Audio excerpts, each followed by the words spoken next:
Hello everyone, मैं SB Singh आपका अपने ऑनलाइन इकोनॉमिक्स क्लास में स्वागत करता हूं। मैंने इस चैनल पर क्लास 12 की माइक्रो इकोनॉमिक्स का पूरा सिलेबस आपको पढ़ा दिया है। मैंने प्रॉमिस किया था कि मैं सभी चैप्टर का एमसीक्यू लेकर आऊँगा आपके लिए। तो आज के इस वीडियो में हम फर्स्ट चैप्टर के एमसीक्यू देखेंगे। इसके पहले मैं कहना चाहूँगा कि जिन लोगों ने इस चैनल को सब्सक्राइब नहीं किया है उसको सब्सक्राइब कर लें, जिससे आने वाले एमसीक्यू आप तक सबसे पहले पहुँच सकें। और अगर कोई कन्फ्यूजन हो किसी चैप्टर पे तो आप पीछे के वीडियो को देख करके अपने कन्फ्यूजन को दूर कर सकते हैं। इसके बाद भी अगर कोई कन्फ्यूजन बनी रहती है तो आप कमेंट सेक्शन में जाके कमेंट करेंगे और मैं आपका आंसर देने का प्रयास करूंगा। तो चलिए आज का एमसीक्यू स्टार्ट करते हैं। फर्स्ट एमसीक्यू हमारा है कि निम्नलिखित में से कौन सा कथन सत्य है। कथन क है, हमारी आवश्यकताएं सदा संसाधनों से अधिक होती हैं। हमारे संसाधन सदा आवश्यकताओं से अधिक होते हैं। संसाधनों के वैकल्पिक प्रयोग नहीं होते हैं, इच्छाओं के वैकल्पिक प्रयोग होते हैं। तो आपने पढ़ा है रॉबिन्स का अर्थशास्त्र, जब आप पढ़ रहे थे रॉबिन्स के अर्थशास्त्र की परिभाषा, तो उसमें मैंने आपको बताया था कि रॉबिन्स ने कहा था कि असीमित आवश्यकताओं को सीमित संसाधनों से पूरा करना है। इन साधनों के क्या है, वैकल्पिक प्रयोग हैं। तो हमारी आवश्यकताएं क्या हैं, बहुत असीमित हैं, जबकि जो संसाधन है वो क्या है, सीमित हैं। तो अतः इस संदर्भ में हमारा पहला कथन सत्य होगा। चलिए सेकेंड क्वेश्चन को देखते हैं। उस भौतिक समस्या का नाम बताइए जिसके कारण अर्थशास्त्र अध्ययन की एक विषय सामग्री के रूप में उभरा है। निर्धनता, बेरोजगारी, दुर्लभता, उपरोक्त सभी। तो आपने इसमें भी पढ़ा है, यह भी रॉबिन्स की अर्थशास्त्र की परिभाषा से संबंधित है। रॉबिन्स ने कहा था कि दुर्लभता या चयन संबंधी समस्या के कारण ही अर्थशास्त्र के अध्ययन की आवश्यकता होती है। अतः इसमें हमारा थर्ड ऑप्शन दुर्लभता सही होगा। चलिए अब तीसरा क्वेश्चन देखते हैं। निम्नलिखित में से किसे व्यष्टि अर्थशास्त्र के अंतर्गत अध्ययन किया जाएगा। कपड़ा उद्योग, बेरोजगारी, प्राथमिक क्षेत्र, उपरोक्त सभी। तो व्यष्टि और समष्टि में मैंने अंतर बताया था। जब पूरी अर्थव्यवस्था का एक साथ अध्ययन किया जाएगा तो वो समष्टि अर्थशास्त्र होगा। जब किसी अर्थव्यवस्था के किसी एक अंग का व्यक्तिगत इकाई का अध्ययन किया जाएगा तो वो व्यष्टि अर्थशास्त्र होगा। तो इस संदर्भ में हमारा फर्स्ट ऑप्शन, जो कि उद्योग के एक भाग कपड़ा उद्योग का वर्णन कर रहा है, तो इसलिए हमारा फर्स्ट ऑप्शन कपड़ा उद्योग सही होगा। जबकि बेरोजगारी पूरे देश स्तर पे की जाती है, प्राथमिक क्षेत्र भी पूरे देश स्तर पे होता है, अतः हमारा कपड़ा उद्योग इसमें सही होगा। फोर्थ क्वेश्चन देख लेते हैं। निम्नलिखित में से किसे समष्टि अर्थशास्त्र के अंतर्गत अध्ययन किया जाएगा। अर्थात यहाँ पर ये पूछा जा रहा है कि आप समष्टि स्तर पर किसका अध्ययन किया जाएगा। तो उपभोक्ता का व्यवहार अर्थव्यवस्था का एक अंग है कि जिसमें हम केवल कंज्यूमर का अध्ययन करते हैं। राष्ट्रीय आय, यह राष्ट्रीय आय का अध्ययन आप क्या करते हैं, पूरे देश लेवल पे करते हैं या पूरी अर्थव्यवस्था के लेवल पे करते हैं। तो इसमें हमारा सेकेंड ऑप्शन सही होगा। अब अगला क्वेश्चन हम देखते हैं, पांचवा। बाजार अर्थव्यवस्था में उत्पादन के लिए किया जाता है तो इस डैश डैश में क्या भरा जाएगा आपको ये बताना है। तो यहाँ आप देख रहे हैं बाजार अर्थव्यवस्था में उत्पादन लाभ के लिए किया जाता है, समाज कल्याण के लिए किया जाता है, सेवा के लिए किया जाता है, सरकारी जिम्मेदारी के लिए किया जाता है। तो जब बाजार अर्थव्यवस्था की बात हो रही है तो अर्थात यह पूंजीवादी अर्थव्यवस्था की बात हो रही है। तो पूंजीवादी अर्थव्यवस्था में हमेशा लोग अपने निजी लाभ के लिए काम करते हैं। अब हम छठवां क्वेश्चन देखते हैं। क्या उत्पादन किया जाए का निर्णय लेने के लिए सिद्धांत क्या है? हालांकि ये सिलेबस से आपके हट गया है, फिर भी हम इसको देख लेते हैं। जहाँ समग्र उपयोगिता अधिकतम हो, यहाँ पे आपका फर्स्ट ऑप्शन ही सही होगा, क्योंकि क्या उत्पादन करना है, जहाँ जिसकी उपयोगिता सबसे अधिकतम होगी उसी का उत्पादन किया जाएगा। चलिए अब सातवां क्वेश्चन देखते हैं। कैसे उत्पादन किया जाए, ये भी आपके सिलेबस में नहीं है, लेकिन हम लोगों ने पढ़ा है, तो इसको देख लेते हैं। ध्यान देंगे आप कि जो सिलेबस में नहीं है उस पर आपको विशेष ध्यान देने की ज़रूरत नहीं है। कैसे उत्पादन किया जाए का निर्णय लेने के लिए सिद्धांत क्या है, अर्थात टेक्निक क्या होनी चाहिए उत्पादन की, इसकी यहाँ पर बात हो रही है। तो जहाँ न्यूनतम लागत होगी वहाँ वही तकनीक अपनाई जाएगी उत्पादन के लिए। तो हमारा ग ऑप्शन सही होगा। चलिए आठवां क्वेश्चन देख लेते हैं। ये भी आपके सिलेबस से हटा दिया गया है। किसके लिए उत्पादन किया जाए का निर्णय लेने के लिए सिद्धांत क्या है? तो जहाँ बिना किसी को बदतर अर्थात बुरी स्थिति में किए बिना किसी को बेहतर किया जाए, अर्थात किसी को संतुष्टि को घटाए बिना अगर हम किसी की संतुष्टि को बढ़ा सकते हैं तो यह किसके लिए किया जाए उत्पादन, इस पर निर्भर करेगा। तो ये आपका ख ऑप्शन सही हो गया। अब हम आगे का क्वेश्चन देखते हैं। ये हमारा 9वां क्वेश्चन हो गया। केंद्रीय योजनाबद्ध अर्थव्यवस्था में केंद्रीय समस्या का समाधान डैश डैश द्वारा किया जाता है।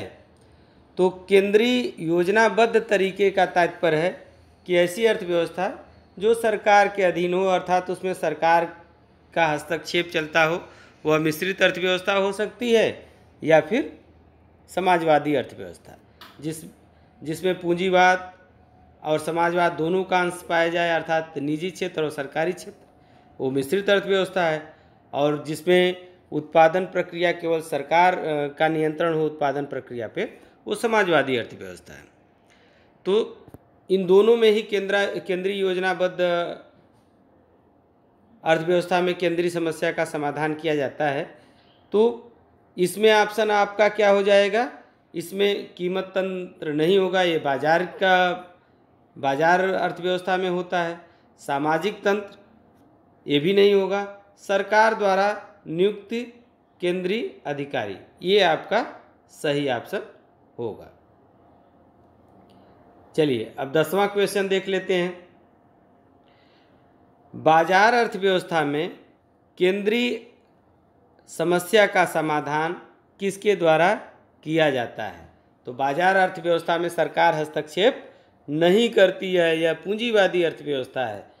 इसमें कीमत तंत्र ही मांग और पूर्ति को नियंत्रित करती है। तो अतः इसका सही ऑप्शन हो जाएगा कीमत तंत्र। सरकार द्वारा नियुक्त केंद्रीय अधिकारी ये किस में होगा? समाजवादी अर्थव्यवस्था में होगा या मिश्रित अर्थव्यवस्था में होगा? चलिए आगे बढ़ते हैं। 11वां क्वेश्चन देखते हैं। पीपी वक्र बाईं ओर कब खिसकेगा। प्रोडक्शन पॉसिबिलिटी कर्व आपको मैंने पढ़ाया था, तो उस समय बताया था कि प्रोडक्शन पॉसिबिलिटी कर्व इस प्रकार का होता है सामान्य वस्तुओं का। इसमें दो वस्तुओं प्रोडक्शन पॉसिबिलिटी कर्व उत्पादन संभावना वक्र दो ऐसी वस्तुओं के विभिन्न संयोगों को दर्शाता है जो उपलब्ध तकनीक और संसाधनों के कुशलतम प्रयोग द्वारा संभव होता है।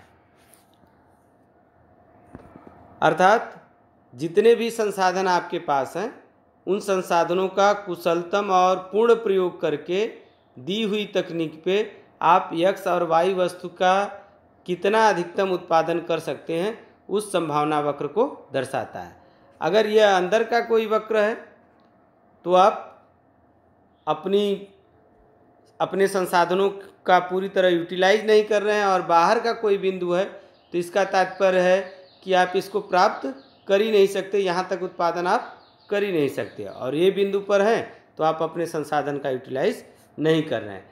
जबकि इस पीपी प्रोडक्शन पॉसिबिलिटी कर्व पे अगर आप हैं तो इसका तात्पर्य है कि आप अपने संसाधनों का पूरी तरह क्या कर रहे हैं, पूरी तरह आप जो है यूटिलाइज कर रहे हैं। तो इसमें आपसे क्वेश्चन पूछ रहा है कि बाईं तरफ कब खिसकेगा, अर्थात ये नीचे की तरफ कब खिसकेगा। तो इसको देख लेते हैं। जब संसाधनों में वृद्धि हो, जब आपके पास संसाधन पहले से अधिक हो जाएंगे तो आप क्या करेंगे, उत्पादन अधिक करेंगे। तो उत्पादन अधिक करेंगे तो उत्पादन संभावना वक्र ऊपर की तरफ शिफ्ट हो जाएगा। जब तकनीक में सुधार हो, जब तकनीक आपकी अच्छी आ जाएगी तब भी आप पहले से अधिक उत्पादन करेंगे तो उत्पादन ऊपर दाईं तरफ शिफ्ट होगा। जब संसाधनों का विनाश हो, अर्थात जो आपके पास संसाधन है उनका विनाश हो, पहले से कम हो जाए, तो ऐसी स्थिति में आपका उत्पादन संभावना वक्र बाईं तरफ शिफ्ट होगा, क्योंकि पहले से अब उत्पादन कम संभव होगा। तो इसमें आपका ग ऑप्शन सही होगा। चलिए अब 12वां क्वेश्चन देख लेते हैं।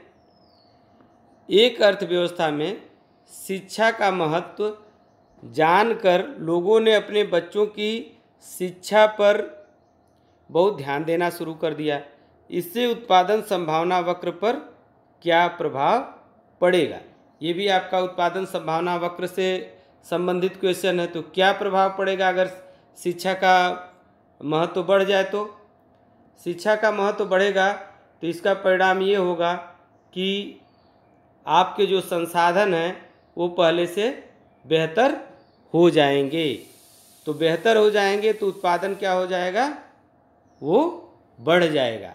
उत्पादन जब बढ़ेगा तो क्या होगा, मैंने कहा था कि ये उत्पादन संभावना वक्र ये दिखाता है कि दिए हुए संसाधनों के पूर्ण प्रयोग को संसाधनों का पूर्ण प्रयोग करके आप कितना उत्पादन कर सकते हैं दी हुई तकनीक पे।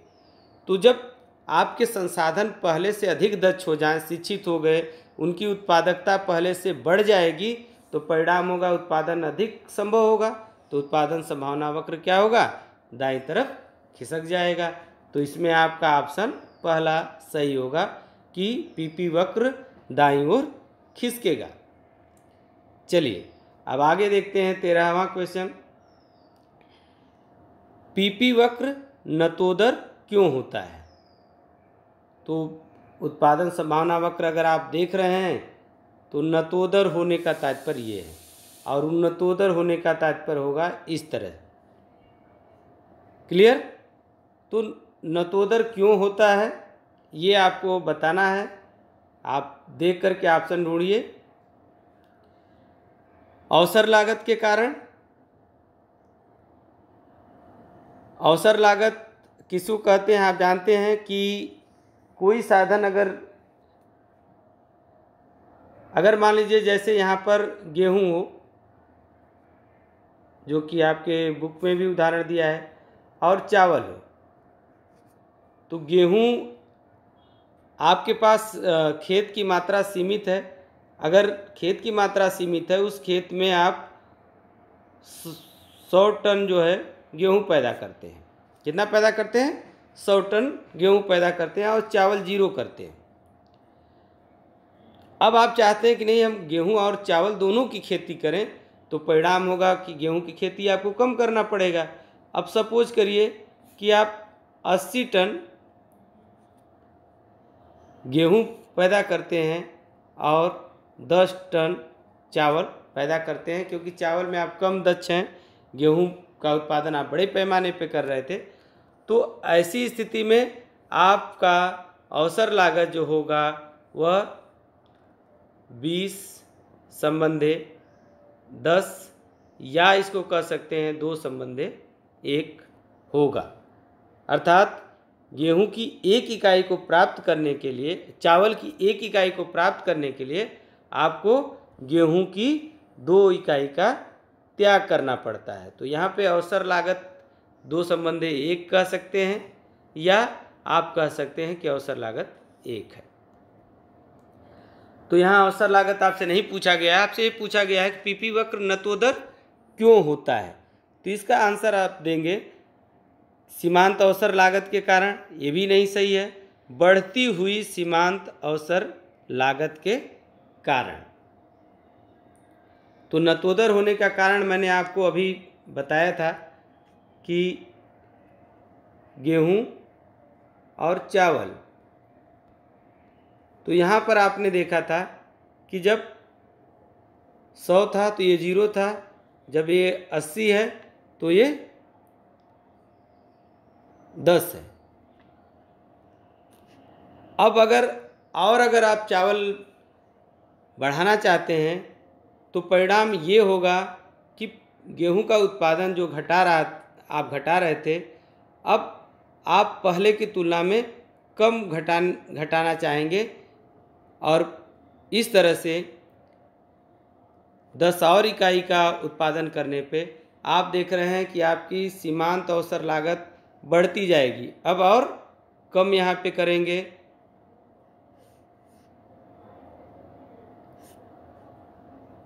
तो ऐसी स्थिति में सीमांत अवसर लागत जो आपकी क्या होगी? बढ़ती जाएगी। चावल के लिए जो गेहूं प्राप्त करने की आपकी गेहूं के लिए जो चावल प्राप्त करने की इच्छा है, उसकी सीमांत अवसर लागत क्या होगी? बढ़ती जाएगी। तो यहाँ पर आपका ग ऑप्शन सही होगा। चलिए 14वां क्वेश्चन देखते हैं। संसाधनों के कारण पूर्ण रोजगार के बावजूद एक अर्थव्यवस्था पीपी वक्र से नीचे कार्यशील हो सकती है। तो इसका कारण पीपी वक्र से नीचे कार्यशील हो सकती है कब? ये आपका प्रोडक्शन पॉसिबिलिटी कर्व, उत्पादन संभावना वक्र हो गया। तो ये पूछ रहा है कि अर्थव्यवस्था में पूर्ण रोजगार है, अर्थात जो संसाधन हैं आपके उनका आप पूरा उपयोग कर रहे हैं, इसके बावजूद आपका जो पीपी वक्र है वह नीचे क्रियाशील हो सकता है, यहाँ कहीं इसके अंदर हो सकता है। ऐसा कब होगा? संसाधन प्राकृतिक हों, संसाधन मानवकृत हों, संसाधनों का कुशलतम प्रयोग न हो रहा हो। तो जब संसाधनों का कुशलतम प्रयोग नहीं करेंगे तो ऐसी स्थिति में यहाँ पे आपकी मान्यता है कि इस उत्पादन संभावना वक्र पे अगर आपको बने रहना है तो संसाधनों का पूर्ण प्रयोग भी होना चाहिए और कुशलतम प्रयोग भी होना चाहिए, अन्यथा की स्थिति में आप इसके नीचे रहेंगे। तो पूर्ण प्रयोग तो हो रहा है परंतु कुशलतम प्रयोग नहीं हो रहा है, इसके कारण ये नीचे है। तो इसका ऑप्शन 3 सही होगा। चलिए अब हम 15वां क्वेश्चन देखते हैं। 15 से लेकर के 17 के उत्तर जो हैं यह इस चित्र के आधार पे होंगे। तो इस चित्र के आधार पे इसके उत्तर को आप देंगे। तो इस चित्र के आधार पे इसका उत्तर आपका हो जाएगा, देख लेते हैं। बिंदु 1 क्या दर्शाता है? बिंदु ये आप देख रहे हैं कि ये उत्पादन संभावना वक्र पे है, ये आपका उत्पादन संभावना वक्र है और इस उत्पादन संभावना वक्र पे ये बिंदु है। तो आप स्पष्ट रूप से कह देंगे कि ये बिंदु क्या दर्शाएगा, संसाधनों का अल्प एवं अकुशल प्रयोग। अल्प और अकुशल प्रयोग होगा तो वो क्या होगा, उत्पादन संभावना वक्र के अंदर होगा। तो ये उत्पादन संभावना वक्र पे है ये बिंदु, इसलिए ये सही नहीं होगा। संसाधनों का पूर्ण एवं कुशलतम प्रयोग, ये सही होगा, क्योंकि उत्पादन संभावना वक्र पे अगर उत्पादन करना है तो इसका तात्पर्य है कि संसाधनों का पूर्ण प्रयोग भी होना चाहिए और कुशलतम प्रयोग भी होना चाहिए। ये तकनीक में सुधार भी नहीं होगा, क्योंकि तकनीक में सुधार होगा तो पीपी वक्र जो है वो दाईं तरफ शिफ्ट हो जाएगा। अप्राप्य संयोग अर्थात ये उत्पादन संभावना वक्र के बाहर, ये भी नहीं सही होगा। चलिए अब जल्दी से 16वां क्वेश्चन देखते हैं। बिंदु बी क्या दर्शाता है। अब बिंदु बी को जरा देख लेते हैं। ये आपका बिंदु बी है। बिंदु बी क्या दर्शाता है, बिंदु बी आप देख रहे हैं कि ये आपका उत्पादन संभावना वक्र है, इसके बाहर ये बिंदु बी है। तो जब इसके बाहर बिंदु बी है तो यह दर्शाता है कि यह संयोग आप प्राप्त नहीं कर सकते जब तक कि तकनीक में सुधार न हो जाए या संसाधन पहले से दक्ष न हो जाए। तो आइए इसके ऑप्शन देख लेते हैं इस संदर्भ में। संसाधनों का अल्प एवं अकुशल प्रयोग, अल्प और अकुशल प्रयोग होगा तो आप नीचे रहेंगे, तो इसलिए ये ऑप्शन नहीं सही है। संसाधनों का पूर्ण एवं कुशलतम प्रयोग, पूर्ण और कुशलतम प्रयोग होगा तो आप उत्पादन संभावना वक्र पे रहेंगे, ये भी नहीं सही है। तकनीक में सुधार, तकनीक में सुधार होगा तो उत्पादन संभावना वक्र जो होगा वो किस तरफ शिफ्ट हो जाएगा, वो दाईं तरफ शिफ्ट हो जाएगा। लेकिन यहाँ की स्थिति में उत्पादन संभावना वक्र दाईं तरफ शिफ्ट नहीं हुआ है, बल्कि बी बिंदु उस उत्पादन संभावना वक्र के बाहर है। तो इस संदर्भ में ये भी नहीं सही होगा। तो सही कौन सा होगा, अप्राप्य संयोग, यानी अर्थात उत्पादन संभावना वक्र के वह बाहर है बी बिंदु, इसलिए आप उसे प्राप्त नहीं कर सकते। नेक्स्ट क्वेश्चन को देख लेते हैं। बिंदु यू क्या दर्शाता है। बिंदु यू को भी देख लेते हैं इस चित्र में क्या है। अब इतने क्वेश्चन उत्पादन संभावना वक्र पे आ गए हैं तो आप समझ चुके होंगे कि यह उत्पादन संभावना वक्र के अंदर है। अंदर है इसका मतलब या तो संसाधन का पूर्ण प्रयोग नहीं हो रहा है या तो संसाधन का कुशलतम प्रयोग नहीं हो रहा है। दोनों स्थितियों में क्या होगा, उत्पादन जो है उत्पादन संभावना वक्र से के अंदर होगा। तो ये ऑप्शन उसमें आपके ढूंढ लेते हैं। संसाधनों का अल्प एवं अकुशल प्रयोग, ये आपका सही हो जाएगा। तो वीडियो को आज यहीं समाप्त करते हैं। इस चैप्टर में जो ऑब्जेक्टिव टाइप क्वेश्चन थे उनको मैंने हल करा दिया। कुछ क्वेश्चन इसके हम जो 1 लाइनर या 2 लाइनर हैं उनको नेक्स्ट वीडियो में आपको प्रोवाइड करा दे रहे हैं। तो इस चैनल को ज़रूर सब्सक्राइब कर लें ताकि सभी क्वेश्चन आंसर आपको आसानी से प्राप्त हो सके। धन्यवाद।